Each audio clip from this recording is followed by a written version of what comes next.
नाजरीन इकराम अस्सलामु अलैकुम वरहमतुल्लाहि वबरकातुह। नाजरीन, आज हम इंग्लिश के कुछ सेंटेंस, कुछ जुमले देखते हैं।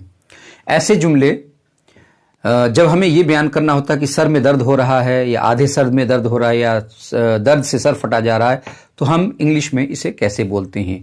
जैसे अगर बोलना हो आपको कि मेरे सर में दर्द है, तो क्या बोलेंगे आप? I have headache, I have headache. या आप इनफॉर्मल में बोल सकते हैं I got headache. Informal English में आई गॉट हेडेक। और अगर ये कहना है कि मेरे सर में बहुत तेज दर्द है, तो क्या बोलेंगे? I have really bad headache, I have really bad headache. या I have terrible headache, I have terrible headache. ऐसे ही नाज़रीन, अगर ये कहना है कि मेरा सर ठनक रहा है, यानी दर्द से बोलते हैं ना हम लोग कि मेरा सर ठनक रहा है, तो you can say in English my head is throbbing. ऐसे ही नाजरीन, अगर ये कहना हो कि मेरा सर दर्द से फटा जा रहा है, तो क्या बोलेंगे? My head is splitting. या हम ऐसे कह सकते हैं I have a splitting headache, I have a splitting headache.